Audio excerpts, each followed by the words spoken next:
of an ever-vigilant disposition, one entered immediately to inspect the scene. Inside was Shenhe, then aged around 6 years old. In her hand, she held a dagger with which she was confronting a monster that was the god's remains incarnate. That sounds so dangerous. When one arrived, she had already been locked in confrontation with this monster for several days. Most mortal children are fragile, both physically and mentally, and are highly reliant on their parents for survival. But not so her. That she was able to endure such terrible danger was due not only to her strong willpower, but also to the bloodlust and homicidal instinct with which she was born. One dealt with the monster, yet she still refused to lower her guard. She even pointed her dagger in one's direction and remained ready to strike. Only after she was satisfied that one had no intention to cause her harm did she finally relent. She then passed out without uttering a single word. In other words, if you hadn't passed by that day, Shenhe might have... Not necessarily. Upon one's arrival, one could sense that the god's wrath was gradually receding. Even had the stalemate continued, one suspects that Shenhe may have still emerged the victor of the confrontation. That's still so dangerous, though! Why was a tiny little kid battling against the wrath of a god in the first place?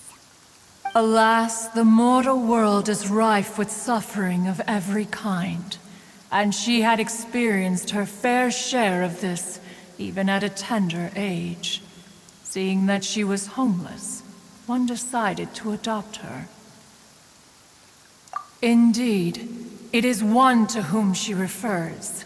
Shenhe has an extraordinary constitution, making her well adapted to practicing the Adepti arts. All the Adepti cherished her talents, and so we were willing to train her. However, her homicidal urges did not subside with age. Rather, they grew stronger day by day. Mooncarver once performed a divination for her. He declared that her fate is to bear the curse of calamity. Consumed by malevolent energy, she is prone to bring harm to those around her. Such is the magnitude of the danger this poses, that her soul must be bound with red ropes to keep her homicidal instinct at bay. The red ropes have indeed served to keep her calmer and more content. They also seem to have rendered her somewhat inexpressive. Perhaps the red ropes are so powerful that they have suppressed some of her other emotions as well.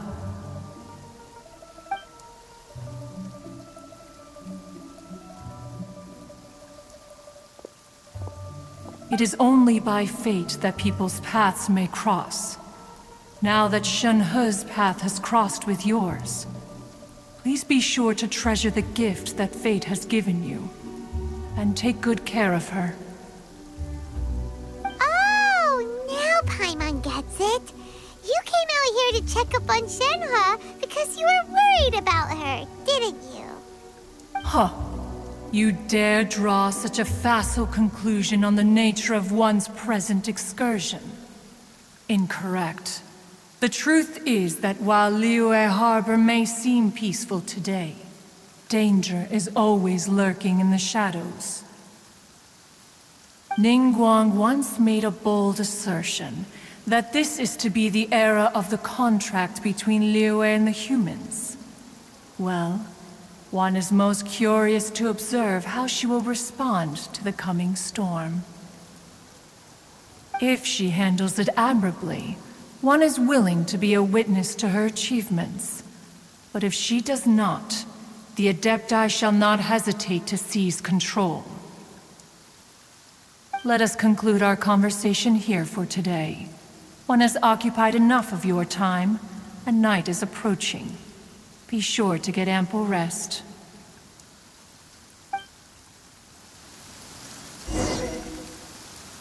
So... A human raised by the Adepti is precisely what Liyue needs right now. It is also what the Adepti wish to give to Liyue.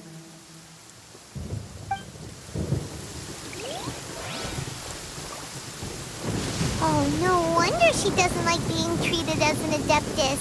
Having everyone falling over themselves to show their respect all the time must be kind of hard to deal with.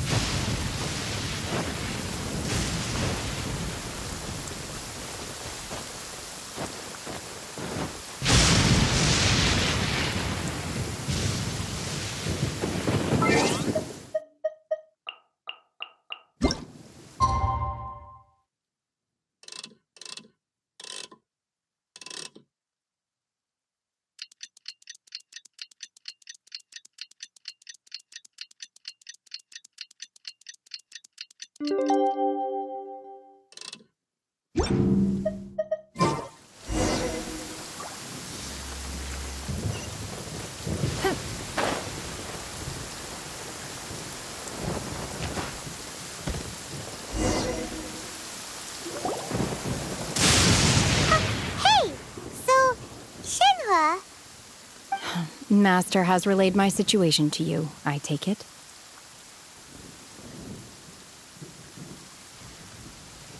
Oh? How did you know? I'd intended to wait until you came back before going to sleep, but I didn't hear you come in. I was worried that something may have happened to you, so I went outside to check and caught sight of my master. On top of this, you have been acting very strangely around me this morning, causing me to suspect that my master must have told you everything about me. After all, Master is...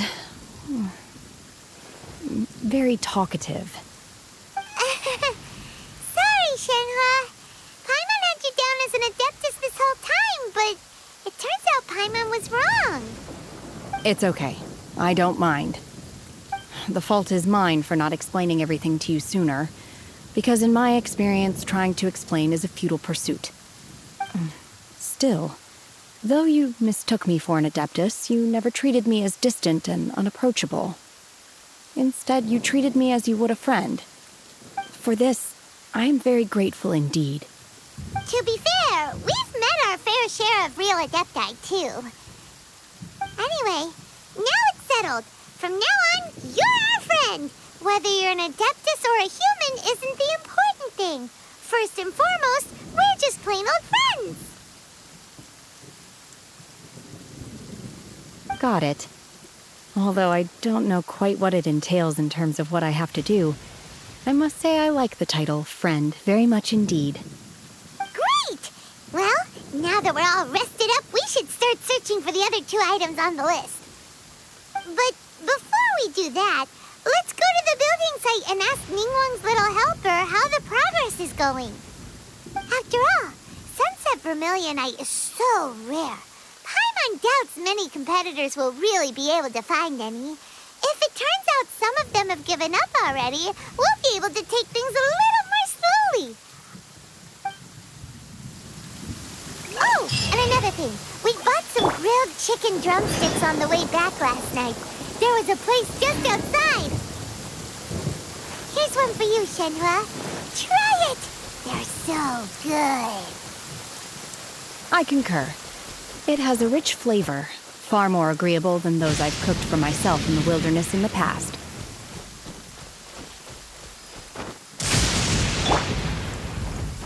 Into the wind!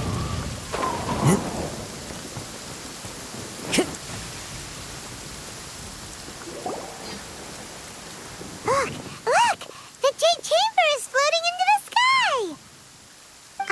But it seems to be tied down by something. That's because it's not finished.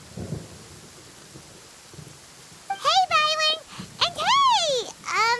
People Paimon doesn't know? Given the enormous scale of the Jade Chamber, we split the construction work into 2 phases to make sure the structure remains balanced. Before we find some suitable plastrite, we build the Jade Chamber's keel at ground level. Once the plastrite is ready, we place it into the keel and let the partially constructed jade chamber rise up to the height of the surrounding mountain peaks.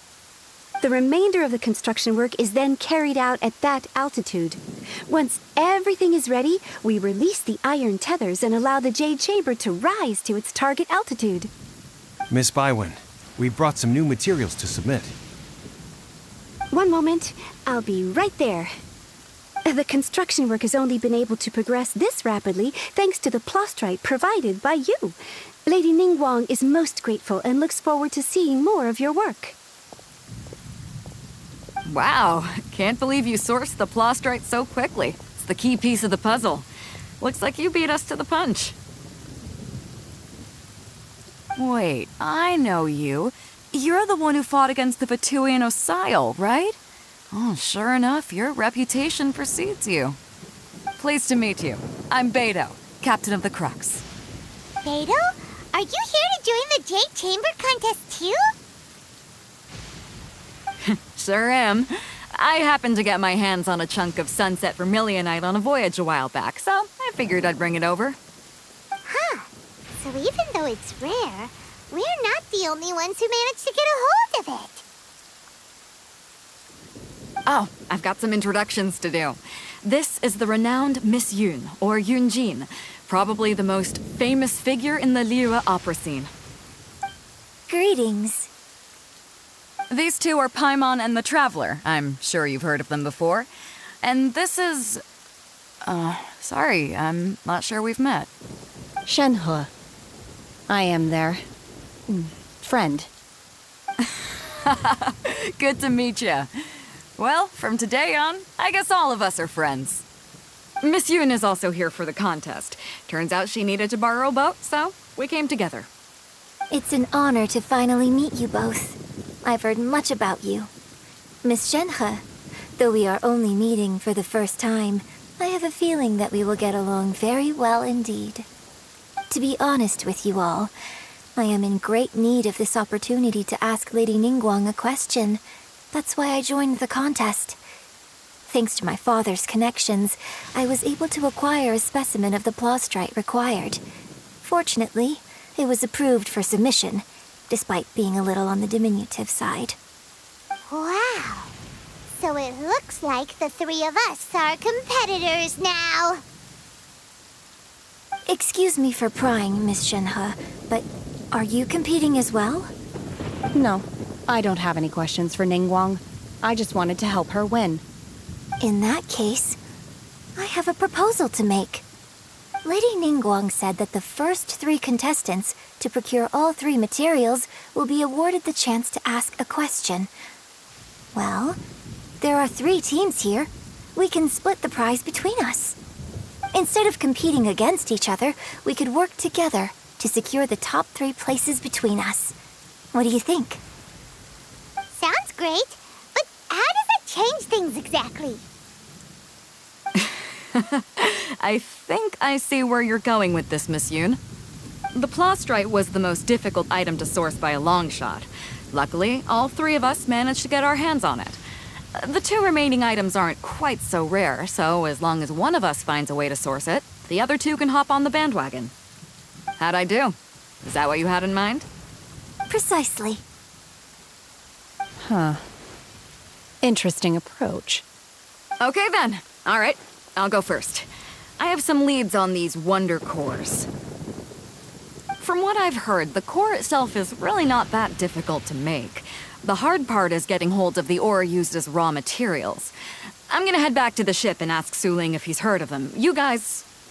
We will head into town and seek advice from Master Zhang of Hanfeng's Ironmongers. Thoughts? Wonderful. We'll split into teams then, and whoever makes progress first brings all of us a step closer to victory. I'm gonna take off. See you later. Okay, let's go! By the way, what question are you gonna ask Ningguang Yunjin? I'm looking for a venue to host the performance of our new opera.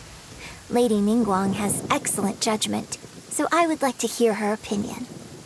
Ooh, what's the opera called? Paimon wants to go see it.